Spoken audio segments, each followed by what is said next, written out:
Awesome. Thank you, Damien. What's up, everybody? This is Pitch the World, episode 11. Yeah. 1-1. I was hoping you were going to do this and this. That Everybody's sort of confuses looking at you. people. Is that what I have to do? It's Drew's signature to do something with his hands every time we introduce a new episode.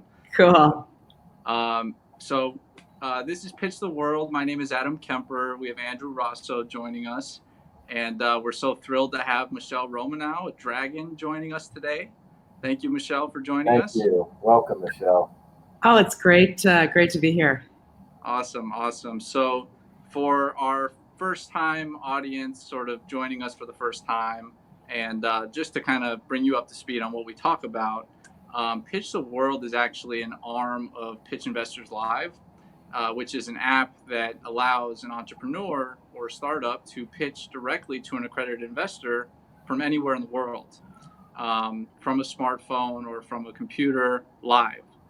So Pitch the World sort of covers a range of topics, but it's entrepreneurial driven.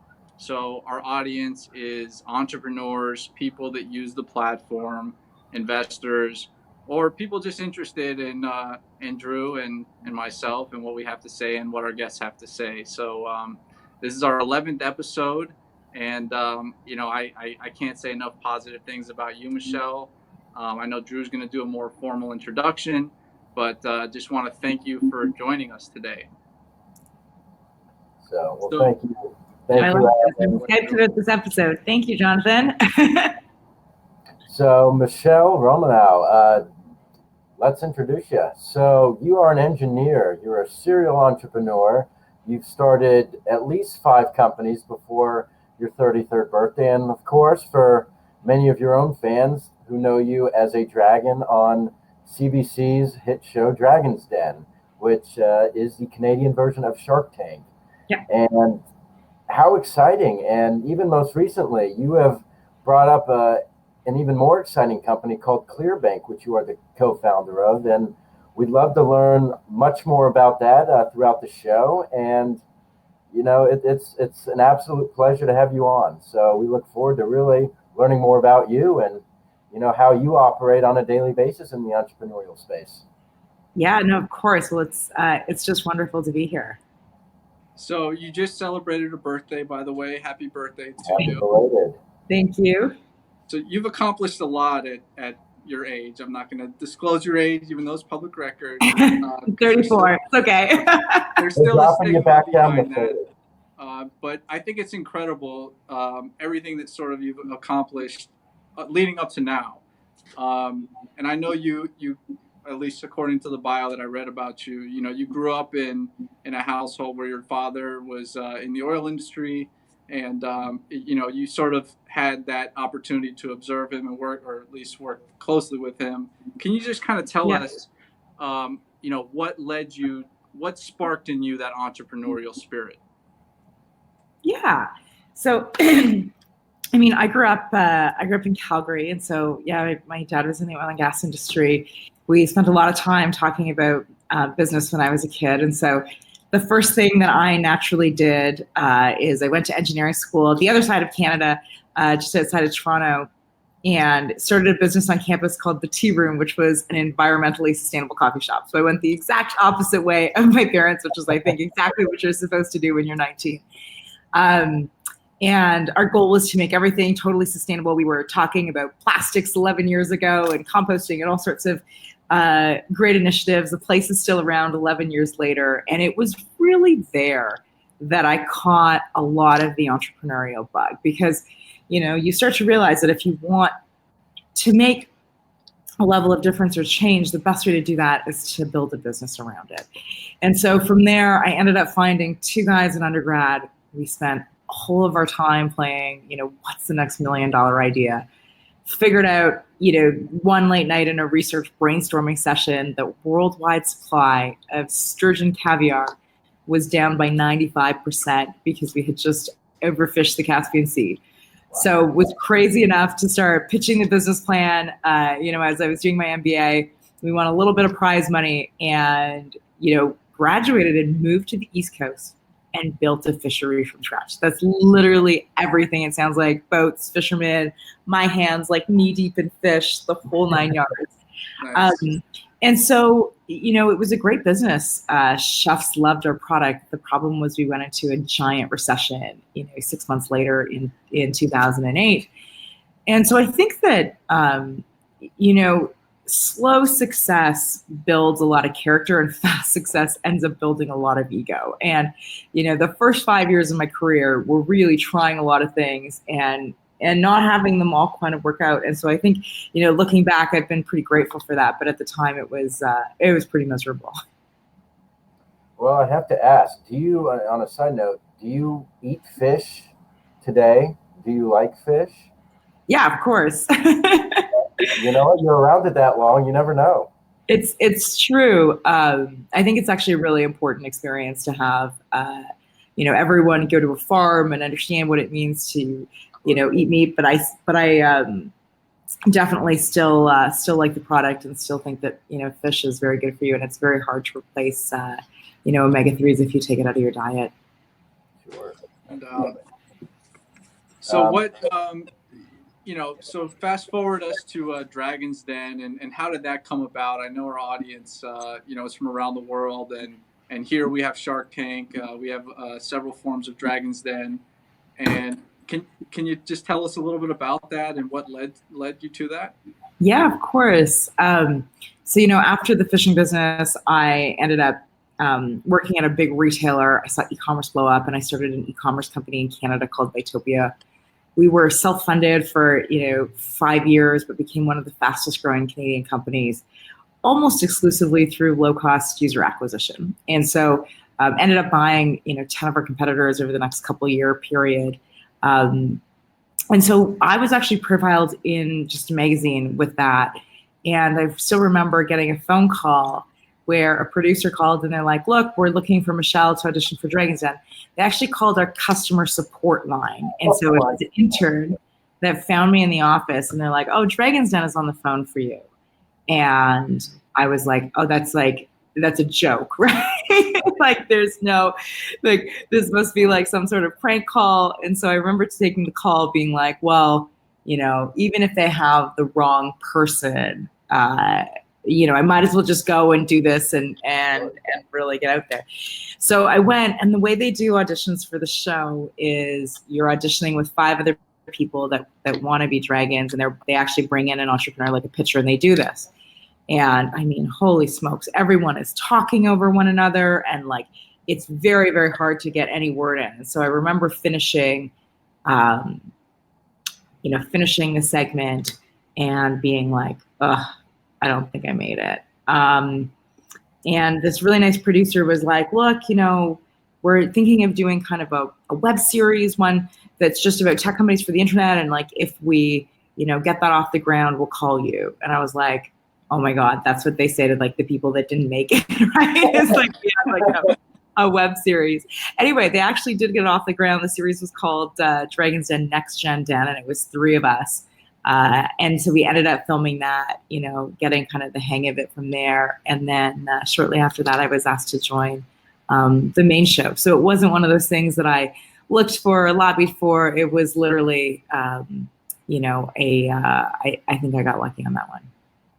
So transitioning into that role, was it an easy transition? Was it a learning process of how to fit into the atmosphere of the show, or was it really you creating your own kind of custom profile level of expectations from people? Yeah, I mean, I think that I think that you have to figure out television for yourself. The first thing is that it's an edited show, and so when you see yourself giving a very lengthy answer, and then you see what makes it to TV, and it's far shorter, and so you learn to speak in shorter, more concise sentences, which I had to learn. But I'm largely myself on television. I mean, I'm young, I'm the tech investor, I take a lot of risk in doing it. And I got a lot of incredible ideas from the show because, we see about 250 pitches over 20 days when we film the show. We almost do it all back to back, one time a year. And so what really crystallized was a bunch of different things. The first was that entrepreneurs were coming on the show, and they used to go on the show saying, look, if you just get me to this one retailer, I will be good. And now entrepreneurs were saying, look, I really want to be good at selling things online. The second thing that was happening was that all of these users, or all these entrepreneurs, were using their venture dollars to just go acquire new customers. And so I actually remember the guys who were look at my cell phone. They had these wooden cell phone cases. This is actually my sample from the show. So it's a father-son team. They're on the show. They're like, look, we make each case for $10, costs us $10 in Facebook ad spend, and we sell them for $50. So we got a great product with great unit economics. And they were there, and they're like, look, we need $100,000 to scale up, and we're willing to give up 20% of our company. And I just remember seeing the 10th or 20th pitch that sounded like this, and I was like, equity just isn't the right fit for this model. And so what I mean by that is look, this company is never going to sell to Apple. It's a great company and they're going to build a great business, but it's not going to be a massive billion-dollar business. And they should be using their investment to buy Facebook ads, because if they invest $100,000 into Facebook, they're probably going to make $400,000 in sales. And so I think for fun on the show, I was like, okay, I'm going to just throw out a new deal type for fun. Instead of giving you the $100,000 and taking 20% of your company, I'm going to give you $100,000. I'll take 5% of your revenue until I get paid back $106,000. So I was going to charge 6% for my capital. Wasn't very expensive. It wasn't a loan because there was no personal guarantee or compounding interest or fixed payment timeline. It was literally just a capped rev share, basically a Mr. Wonderful deal, but way better. And so, that kind of became the origins of Clearbanc. And, today we figured out that over half of venture capital dollars is going straight towards Facebook and Google ads. Founders are giving up way too much of their company to fund this type of growth. And we can do that for way cheaper. And so this year we'll give founders over $1 billion in capital to effectively go buy more advertising and scale up their businesses. And if you look at this from a macro perspective, it's a really big deal. I mean, Bill Gates owned 49% of Microsoft when it went public. And the founders of Lyft, who is a great success story in the last decade, I mean, those founders own 3.5% of Lyft. And what's driving that huge dilution to founders is really the need to have capital to scale up user acquisition. And so that's kind of been, the story of certainly how I got onto Dragon's Den, but actually how I took a lot of the ideas I saw on the show and then parlayed it into something else. So with all the pitches you've seen over the years, through Dragon's Den, through Clearbanc, what's one commonality that you've seen that you're like, I want to work with this entrepreneur, I want to work with this startup, if any? Yeah. Pardon? Or type of entrepreneur, or type of startup, sure. Yeah. People say this, but it's hard to believe, but you're really just investing in the founder when you're doing an equity investment. Businesses go through so many twists and turns and pivots and whatever the new word we're calling a pivot these days. It's still a pivot. It's still a pivot. It's still a pivot. For now.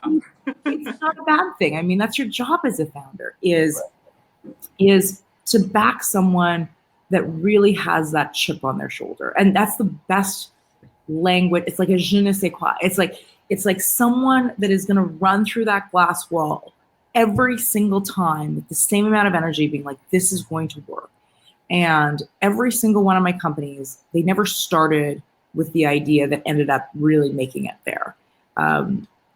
We needed to do so much iteration to get to that level of success. And so you're trying to gauge that when you're on the show making these investments. And so sometimes that looks like, who is someone with a chip on their shoulder, like they need to prove their parents wrong. They, need the money because they came from a poor family. They need all sorts of things.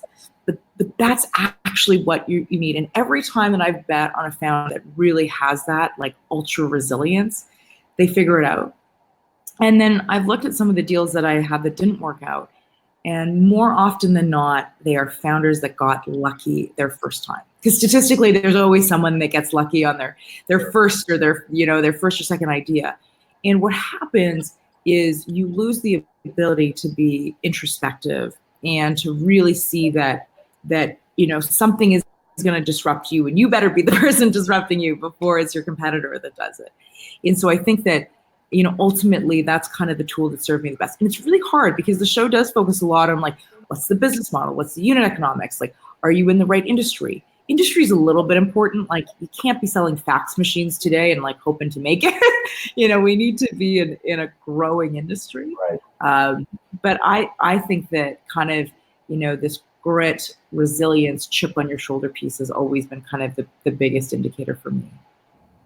And how does our millennial demographic, I mean, all three of us here, I mean, how do we play into this? Do we make it more difficult at times? Do we make things a little more clear? Or is it a combination of both? Oh man, it's kind of all over the map, right? Millennials are now an enormous demographic with so many elements to what millennials want. I think millennials have demanded more meaning and more thought around what's happening, the types of projects they're working on, and the type of impact those things are having. I also think there is somewhat a lack of resiliency in some of the parts of the millennial population that haven't, and I mean, it's in some of it is just demographics, right? Like it was our grandparents that lived through wars. It was not our parents. And so when you get really far away from even big political events that were really negative, it's hard to have the same level of perspective. And so I think there's kind of all of that combination. And so it's going to be, I think, a generation that's in some ways very bifurcated. There's kind of ambition unlike we've ever seen before, but there's also, a sensitivity that I think sometimes holds people back because, we're living in a world where kind of, you can be offended to just, moving on and solving something. Right. Yeah, I mean, well, you're actually a perfect example of a millennial, doing big things, doing the right thing, showing success, being a great example for other millennials out there. And I think it's so important for us to see that and to publicize it, to show that there are examples out there. And I think it's tremendous, all of the accomplishments that you made as a millennial. And I could tell you to this day, there's still this negative stigma associated with millennials. And it almost seems like we have to have that chip on our shoulder to disprove people and show them that we're not, sort of the negative things associated with being millennial. Totally. And I think some of this is like, everyone always thinks the younger generation is fucking something up, for lack of a better word. That has happened. If you were looking at people talking about the baby boomers, that was a lot of generations. It's easy to look down on youth and kind of the younger generation and say, well, there is a problem here. And certainly this is different. We are a generation that grew up with technology, which is a really different defining force. I think we are probably of the older millennials. I got Facebook when I was in my third year of university. And so, millennials will span all the way until, the kids that were in grade 2 when they got Facebook. But I think that's also going to drive a different set of behaviors, right? I think that our generation, more than any other one, understands the downfalls of technology, and that if we are just addicted to reading our phones and scrolling all day, you cannot get a lot of stuff done, and you cannot get a lot of meaningful work done. And so we're driving some of that. And so I think it's kind of a matter of time before we see that settle out. But there's been some incredible companies kind of built in this generation, and so I think the proof is going to be when this all cycles out and we become the old generation one day. Sure. And, I've spoken, with you, Michele. I've spoken with Robert Herjavec and Mark Cuban and a lot of the other folks. And what they've all said with what we're just talking about is maintaining good digital hygiene and good digital habits. And what does that mean of, having a cell phone or a social media page or running a website and knowing when, where, how to use it in the most positive light possible, regardless. So if you're an entrepreneur, how are you using that to attract positive endorsements, positive companies? Yeah. And we see it all the time in the news that people just aren't using the technology the ways they are always supposed to be used or in the ways that it could be used? 100%. And it is undeniable the power of social media. I mean, we're, for like Clearbanc will do recruiting and I'll post something on an Instagram story and like 400 people will come to a session at our office. Like it's that, and it's a direct way to talk to people. Like it's so easy to get on stories now and to be like, this happened to me today and this is how I thought about it. And there's no filter. There's no talking to a journalist. There's no mincing words. You can like be yourself and broadcast yourself. And so I think it is balancing, the power and the responsibility that comes with that, with also, this enormous need for time consumption and content creation and the incredible effort that goes into that. But there's no question. I mean, the other thing is like, look at the world today. You have to take, if you're important enough, like everything is effectively going to be made public about your life. And we are leaving an increasingly large digital footprint absolutely everywhere we are going. And so it's exactly what you said. We have to be careful because there are parts of our lives that are private, and there should be pieces of regulation. One of my favorite lines on privacy is saying you don't care about privacy because you have nothing to hide is like saying you don't care about free speech because you have nothing to say. Yep. When you have something to say, free speech will dearly matter to you. And so it's not just about, I have nothing to hide. It's that, we do have the right to some level of privacy. Well, convenience will always, always, always trump privacy. As you said, It's a situational thing. And totally. Transitioning into that, let's talk about Clearbanc a little bit more in detail. You mentioned your, the inspiration for watching different entrepreneurs come on the show. Yeah. How did it come to fruition? Yeah. Oh my goodness. It was, we started playing with our own money on the show. This is 5 years ago. And then me and my co-founder Andrew just started building this out. Ended up going through a couple of different ideas, and just couldn't get over this how much money, first of all, I had personally spent on digital acquisition channels in my life and how expensive that had been. And that there had to be a cheaper way to fund this. And so, our average company, gets about $100,000 investment. They pay that back as a percentage of their revenue until they pay us back $106,000. So it's inexpensive capital that allows users to grow. If you want to raise VC, it allows you to raise to get your numbers up and kind of increase your valuation. And the way that we've designed this model is that it's 100% data driven. And so we have something called the 20-minute term sheet where you can give us your data. We can give you exactly how much capital we would give you and on what terms in 20 minutes, which is way faster than doing an equity process. I mean, like the process of raising venture capital typically takes 3 to 6 months. It's hundreds of meetings. It's tons of airplanes. It totally prevents you from focusing on your core business. And so we wanted to make it really easy. So 20-minute term sheet is one of kind of the products you can check out. And then our goal is to have founders keep more of their companies.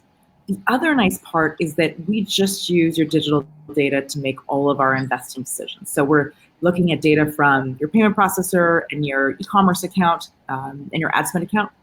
Majority of the companies we back are either e-commerce, consumer apps, or B2B SaaS companies. And because we're using data, we've taken a lot of the bias out of decision making. Mm-hmm. And so, for example, we funded 8 times more women than the venture capital industry average, which I think is incredible. And we did nothing at the top of the funnel to warrant that. It was just the decision-making processes. And we funded people from, all corners of America and Canada and now the UK, because it's crazy today. I mean, 80% of venture capital dollars are distributed in 4 states in America. Like that always blows my mind. It's, Massachusetts, New York, California, and Texas. And so that certainly doesn't mean there's not good entrepreneurs elsewhere in Americans that venture has not reached that far yet. And so I think we're looking to go and disrupt the space. Well, I mean, I do have to give some recognition to Pitch Investors Live, because it similarly has a disruptive concept in that, they're seeking to open the door to entrepreneurs from everywhere in the world, and Totally. reduce that barrier of entry. I know the guys at Pitch, they did a study for Shark Tank, which talked about 0.1% of applicants having an opportunity to pitch, and the markets that you just discussed, were the major markets where Shark Tank was looking for the entrepreneurs. Right. Pitch Investors Live is literally opening the door to people around the world to get in front of the accredited investor when they ordinarily couldn't, from their smartphone, from their computer.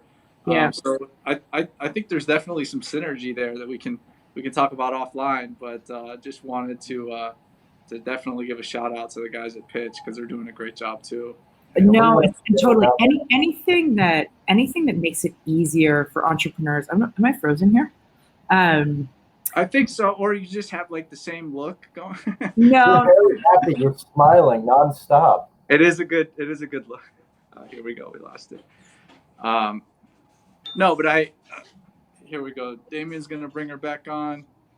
But Drew, to what we were just talking about, I think that's like the name of the game going forward, is giving greater opportunities to, the entrepreneurs from everywhere, and giving everybody a chance to try. That doesn't mean you're going to get funded, but that means you have a chance.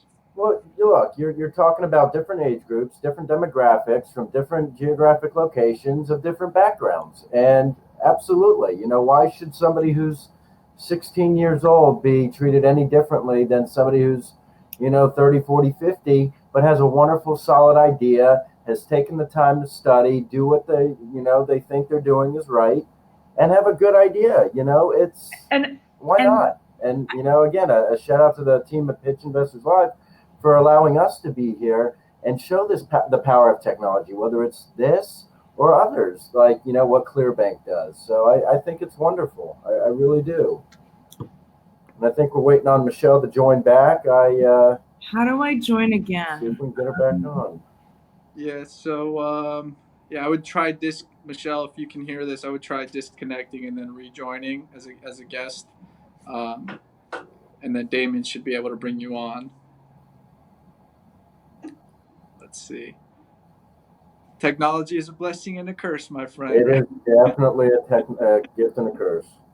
But like you and I always talk about, the fact that you and I can sit here with, you're in Ohio, I'm in Florida, Michele's in Canada. Toronto. Yay, Toronto. Here, I'm back. Okay, perfect. Okay, Perfect you're timing. coming out better too, because you were a little, but that's okay. No worries. But I loved what you were saying before I cut out there, which is that, there is such a bias right now to look for the same type of founder. People that went to the same schools, they're young, they're male, they pitch their business in one specific way. Like, the whole idea about being an investor is finding, unlikely opportunities. And so that could be a 16-year-old, that could be a 60-year-old, that could be from any spot, because ultimately it is that diversity in thought that allows us to build businesses that are universally applicable to the world. And so I think that anything that really levels the playing field, because look, capital has been the number one barrier for founders since basically the beginning of time, right? If you had a great idea and we were in the land of kings and queens, you would be begging the king for an investment in you. And in some ways, we haven't made a lot of progress on that. And so today, in a world of much better data, we're trying to, make our own little chunk and make it easier, because, it's been very unfair for banks to basically say, look, we'll only give you capital if you, give us a personal guarantee and you put your house and all your life savings on the line. I've never thought that's fair, and I've never done that as a founder. And it is very, very difficult. Less than 1% of ideas get venture capital funding, and that doesn't mean there's not some great ideas there. And so I think that's really what Clearbanc is trying to do. Well, to touch on that, among your peers on the investment side, let's say some of the dragons or some of the sharks or investors in general, did you have some resistance from them or some doubts about the model at Clearbanc, because the model has traditionally been an equity-based model. Totally. I mean, look, a lot of people told me I was crazy. Like, make no mistake, there was a lot of people on Wall Street that said you would never do this, you would never be able to raise enough capital to do this, that you cannot give founders money without personal guarantees because you will go bankrupt, and they will take, like, you'll never get paid back. And it's kind of fun to be able to prove them wrong. And it's not at all that I am anti-VC. I still do lots of equity investments myself. I still do lots of deals. It is that I just don't believe you should be giving up equity to go buy ads. That's it. And so, if you need $10 million to grow your business and $5 million of that is on ads and the other $5 million is growing internationally and on product expansion, raise $5 million, take half the dilution, and then take the other $5 million from Clearbanc. And so I think that that's the real difference on how I see the world. And I mean, we get an enormous amount of referrals from venture capitalists who kind of share that view. Like, venture capital at the end of the day is true risk capital. You want to launch something crazy into space, or build a new crazy piece of AI, or hire 50, engineers to solve a disease that we didn't think we could solve. Those are perfect uses. Those are true 0 to 1 risk. But the benefit of digital ad spend these days is that if you invest $1 into Facebook advertising, you have $4 in sales out. And so why are you using the most expensive capital, which will always be equity, to do something that is repeatable and scalable? Wow, and that's extremely valuable. And I think to add to that is what you are doing, Michele, women in tech, female-driven, empowered entrepreneurs. You're changing a very horrid stigma over the years of, a male-dominant atmosphere, and only a powerful businessman can convey his idea. And it sounds wrong even just saying it out loud. But what you are doing and people like you are doing is so incredible. It's influential, and there needs to be more people like you out there. And it spreads. It's contagious, and that's wonderful. Thank you. Well, it's, I had a lot of incredible supporters along the way, and I certainly didn't do this alone, and had amazing co-founders in all of my businesses. But it is, there is lots of incredible founders out there, and it's just, as we share, the stories of more females, I think it should inspire kind of the next generation to be building. Absolutely. And do you have any favorite books or authors that you look to? I don't know what kind of in your spare time, but do you have any favorite headlines that you read? Yeah, so a couple ideas on that. So I've always wanted to read a lot of books, and have kind of always read, management and business books since I was a kid. But it was really hard to get enough time. Now what I found in the last year is that I am totally addicted to the Audible app. And so that's been incredibly helpful. And two things of that, because it takes time that is otherwise wasted time. It takes the times in Ubers, it takes the times, especially in airports, as you're going through security and you're mindlessly walking around an airport, as you board a plane. All of that was basically dead time that you were either scrolling through Instagram or kind of haphazardly responding to emails. And so that's been really useful. And so I've probably read 50 books in the last year on not read, but, and the other thing is I listen to them at typically 2x the speed.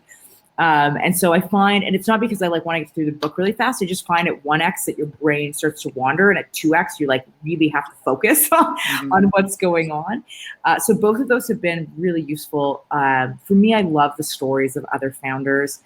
It doesn't matter. I read the McDonald's book and the Shoe Dog book about Nike, the Jack Ma book before I interviewed him a year ago.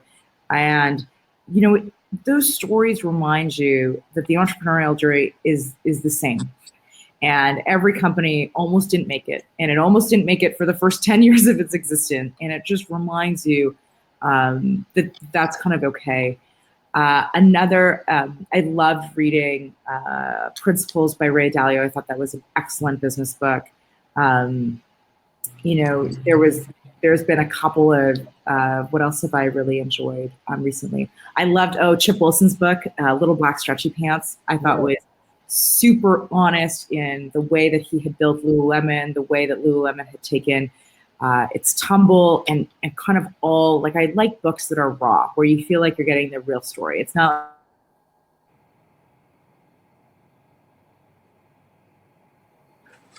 like you're getting that people want. So those have all been, some typical fares. I can even look through my Audible account right now. That's so funny. I love it. No, I love it. But those are some good ones. If you're looking for like a classic business book, I always think that like Robert Cialdini's Influence is one of my favorite. But 12 Rules for Life was quite good. And then The Culture Code, that was also a very good one about building and growing teams. It opens with the story of, they make a couple of groups of people do a challenge. It's one of those challenges where you get like 30 things of spaghetti and some marshmallows and stuff like that, and you have to build the tallest tower. And they open with, they give this challenge to kindergarten students, to law students, and to MBA students. And the kindergarten students build the tallest tower. It's like, are you smarter than a fifth grader kind of thing of, Yeah. Yeah. Uh-huh. But it talks about how when we build teams, like, ego plays such a bad role. And basically what happens in this challenge is the lawyers and the MBA students are, vying for like who sounds the smartest and who's, the highest rank, versus actually just trying things and executing, which is kind of what the kindergarten students do. And trial and error always leads you to the tallest tower. And so the story is, the book is way beyond that analogy, but I think it's a really great way to talk about teams and how they can get either incredibly functional and basically 10 times the result, or like incredibly dysfunctional and you basically could hire children to do a better job than your team could. I got a summer reading list now. There you go. Yeah, no, Audible is definitely a huge part of my life too. I mean, literally every time I'm in the car, just plug it in and listen to a book. And I'm not doing a 2X yet, but that sounds like a good idea to just kind of pump it up a little bit. Yeah. But to the entrepreneurs out there, and I know we have a lot of entrepreneurs listening both live and they'll watch this after the fact. And, I know a lot of them have hit that challenge in their path. If you haven't had the challenge, well, you just haven't been going at it long enough, right? Correct. To the entrepreneur that feels like they're getting ready to give up because the challenge is too difficult, do you have any guidance or any tips that you can provide to someone under that scenario? Yeah, I think, look, first of all, this is beyond normal.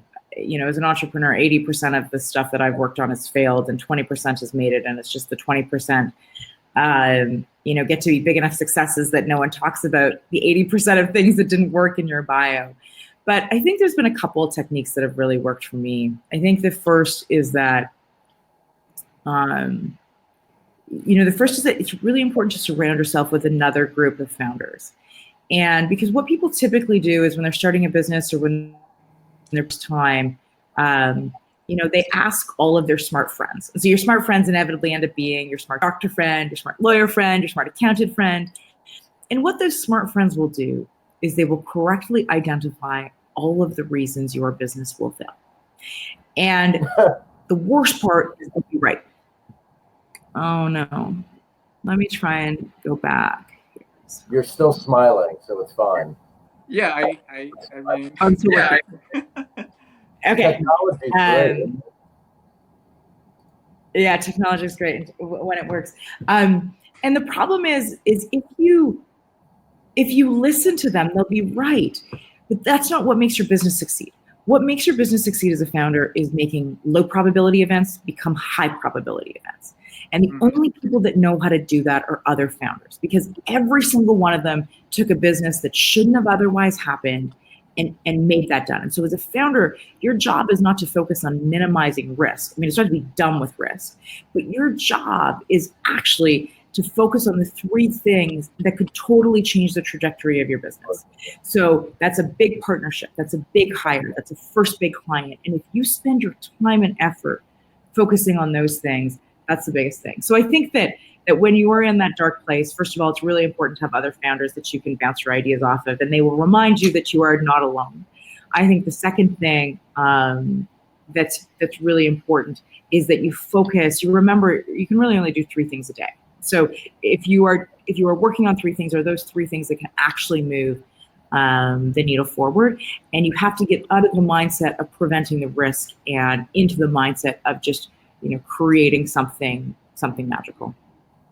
Absolutely. And Michele, I don't know if you've heard of this. This is it's a sort of a life coach program. There's a book that I've been reading. It's by a guy named J.B. Glossinger, and he's a friend, but it's called The Sacred Six, and it's an incredible program, self-learning program, but exactly to what you stated of, you can only work on 3 things at a time, pick those 3 things, and every day you're doing a chart and learning how to carry things over. And it really, I'm doing it with, my law practice. And Adam, I'm not sure, how you're organizing yourself, but this is something that I'm still learning to perfect myself. So that's something I would like to at least recommend to you, and be interested to see what you think. Cool. Yeah, no, I'll definitely check it out. The Sacred Six.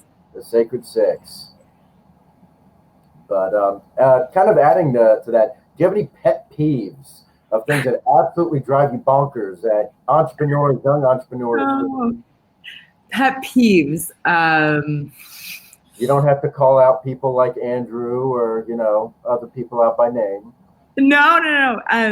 I think, the pet peeve on the show is when people are just like, if we just capture 1% of this market, and like, it's like so unrealistic. And like, what you need to do is like a bottoms up analysis, right? If I only have 1,000 customers, then I have $1 million business. Like, that's far more compelling and believable that you could get 1,000 customers if your product is good, than this idea that you could capture like 1% of the coffee drinkers, right? Like, this is like so ridiculous, because it's very intangible. So I always think it's very funny when people do their like TAM analysis on like this 1%. It happens all the time on the show, and I'm like, oh God, just roll my eyes, right? Because it like tricks you, right? It's like, someone came up to me the other day and they're like, I want to create like something to make plane seats more hygienic. And she was like, do you know how many people sit in a plane a day? And I was like, this is an incredibly irrelevant statistic to your business. It's like, I just need you to sell this product to one airline to get some product market fit. I think second pet peeve is probably folks that, and certainly I was guilty of this early in my career, of over planning and not enough doing. There is no amount of planning that will make you successful in business, and no amount that will prevent you from failure. It is ultimately always an execution game. And it's really hard, because it's really hard to execute when you have no idea what the heck you're doing. You have no idea what the heck you're doing in an industry. Like, again, my background was like e-commerce and fish and coupons. And like, I understood founders very well, but I knew nothing about financial services or fintech. And I think that proved to be a huge advantage 5 years later, looking at the scale of this company. But make no mistake, the first 2 years of this company, I had a lot of learning to do. And I sat in a lot of meetings writing down acronyms. I had no idea what they meant. I had no idea what the regulation meant. I had no idea what the compliance meant. And so that's just a very human way of saying, like, we all have to do that. And so I think the other pet peeve is, I've been thinking about this idea for 10 years. I'm like, our whole world has changed in 10 years. And so it's really important to be able to kind of get going. Absolutely. And is your camera, are you seeing yourself by any chance, Michele, on yours? I just want to make sure you're able to be visible. I think, at least on my end, you're still frozen. Yeah, me too. Yeah, I'm frozen. Let's try this again. Oh my goodness. I'm going to blame it on Ohio and these effects of the 12 tornadoes that came in. It's ruined everything. We had a pretty nasty one yesterday too. So tornado season is among us. Instead of moving to Palm Beach, Adam, I might move up to Toronto with Michele. See how things are up there. Yeah, maybe why not? But no, she brought up some good points. And Adam, I don't know if you've ever heard of J.B. Glossinger, the Sacred Six book. It's actually, I don't know if I have it nearby. I don't think I do. Sorry, JB. But it's I keep it at work, or a copy of it at work, and it's my biggest weakness is is learning how to delegate, knowing which priorities to tackle most, because you want to do everything. You want to execute on everything, but at the end of the day, as Michele said, you only have 2 or 3 things that you can really get done. How do you know which 2 or 3 things you pick? Well, it's learning to say no, and learning that saying no means saying yes to something else. So it's a matter of prioritizing and putting your highest priority items at the front of your list every day. And literally, I mean, I have like written to-do lists here, like that I just keep and put my high priority items on. So do I. Oh my gosh, like totally. Do you use like Notepad on your phone? Do you put notes on like Notepad at all? I forget to transfer it to an actual piece of paper, and I forget about it. No, I have to use the like Post-it system where like each Post-it that's like this big is like about a day's worth of work, and then I get a new one every day. And then as soon as you like put too many things on the Post-it, you're like not prioritizing well enough. And so yeah, because I find that too. I find digital lists just get lost in like the digital mayhem. I like need pen and paper, and like I don't think you can't argue with like how satisfying it is to cross something off a list. 100%. Oh my God, it is like that little serotonin rush. Like I got you. And to write it down, and to write it down, it makes you accountable. I feel like 100%. 100%. So I definitely. You know what? We all have tools, and it's just about I can share all of the ones that I use, but ultimately it's finding a tool that works well for you. And if you figured out a digital system, like all the power to you. I still use a paper notebook. I find it incredibly distracting when people take notes on a computer or an iPad or a phone in their meeting. I find it's easier to like draw things, and I actually find that I go back through my notebooks and like I use one notebook a quarter, and like I go through it. I'm like, what did I spend my time doing? Like, who did I meet with? How many things did I follow up on? And how should I change what I'm doing to kind of get the most out of this? Awesome. So we're getting close to the hour. We want to be mindful of your time, and we're certainly grateful for your time. I have one more question, and then I don't know if Drew, you have any more, but at the end we like to open it up just for a couple of minutes to the audience. Great. So my last question for you is, what do you see yourself doing in the next few years? Like what's the future, Michele, Romanow? Do you see bandwidth and capability in really working closely with all these companies? Yeah, I think that I'm incredibly excited on what we're building with Clearbanc.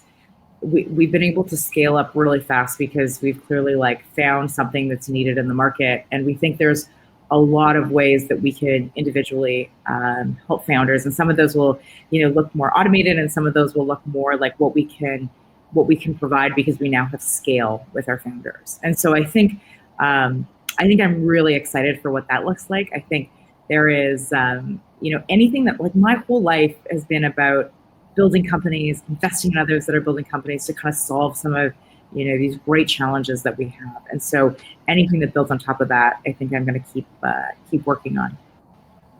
And then I have a follow-up, and it just kind of came to me.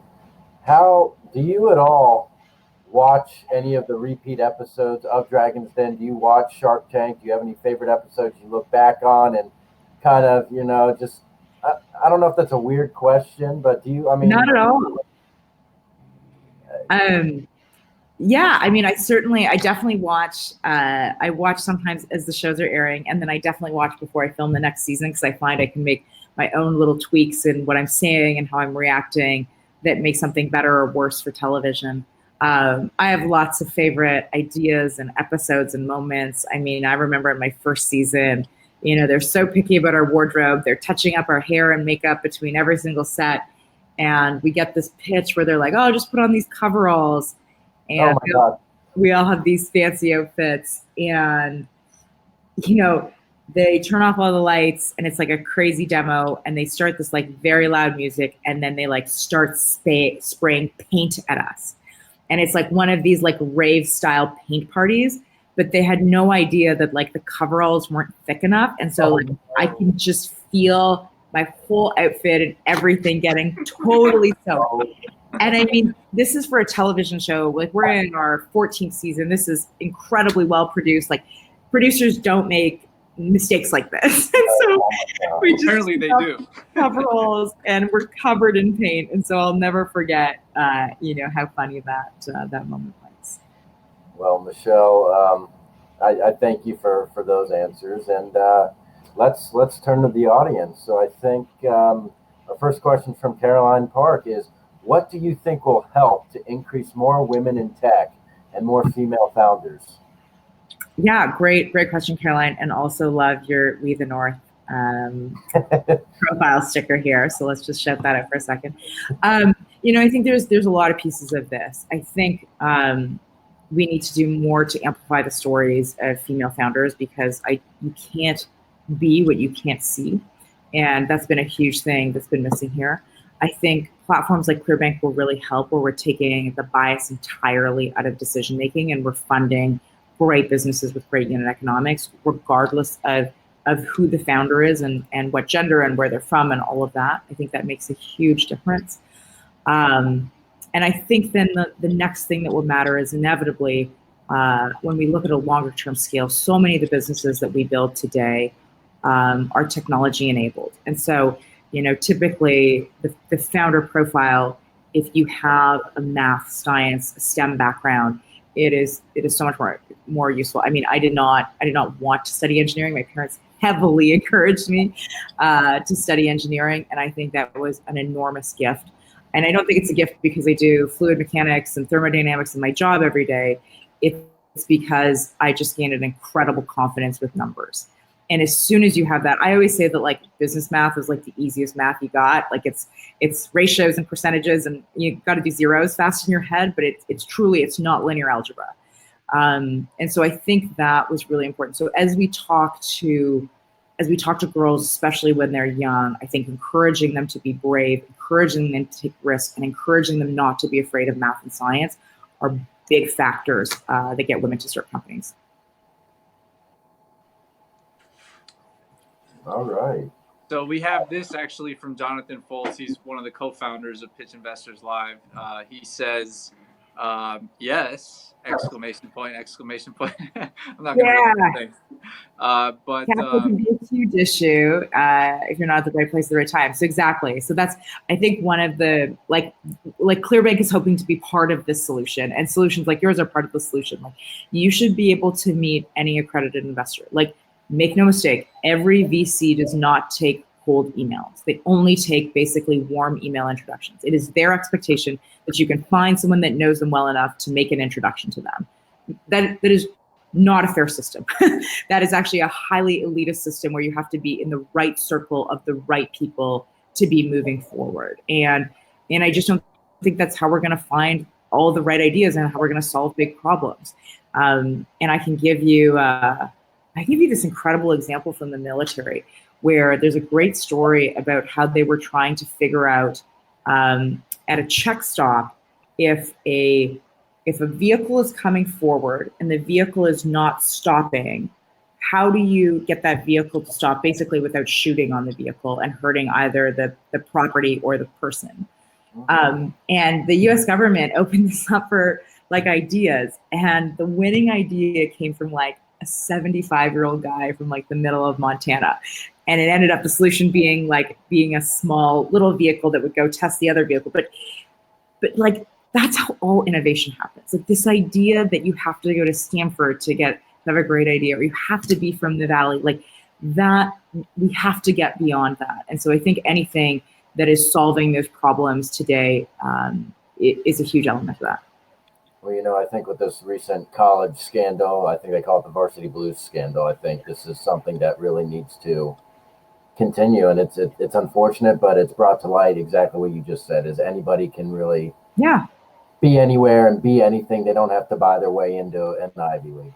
100%. And if you look at the world, meritocracies have always done better than the countries that didn't have that. And so even in our worst scandal in America, which is pay your kid to be a rower who's never rowed in their life, it still doesn't compare to what happens in other countries. And so I think we're still in a really good place. It's the new innovation that will break down some of these. Absolutely. And I think Diana wants to be either the next shark, the next dragon, or an investor herself, what advice from Diana or tips would you give to somebody who does want to be in a position like yourself and many of these entrepreneurs? Yeah, I mean, I love the ambition, Diana. I think that it's really, there is part about building your own profile in your own company that's important to be able to play a figure. And the other thing is start by investing small. I mean, go on AngelList, look at, your friends starting companies. I mean, I started with really, really small checks when I was angel investing. Like, make no mistake, angel investing is the riskiest part of investing. And so I would never encourage, especially as you're getting going, to put all your eggs in one basket. But I would definitely encourage to get to know companies, to figure out how you can help them, how you can be a great investor, and starting small by writing some of your own angel checks. Well, Michele, this has been wonderful, and we are so grateful to have you on the show. We appreciate you taking the time, and of course, this was great fun. We would love to stay in touch with you, and I think, as Adam said, there might be some off-cast discussions on maybe how we can all work together on some projects or help one another, and we'll love to stay up to date with you and Clearbanc. Sounds good. Well, thank you so much, guys. It's great to see you today and be here. You were tremendous. Really appreciate your time. And for everybody else, you can find Michele and her company at clearbanc.com. Is that correct, Michele? That's correct. And on Instagram, I'm Michele Romanow, Michele with one L, because my parents forgot the second L. And would love to talk to you. I still, talk to all of my fans. So thank you guys so much. All right. Thank you, Michele. Have a wonderful evening. You too. Bye, guys.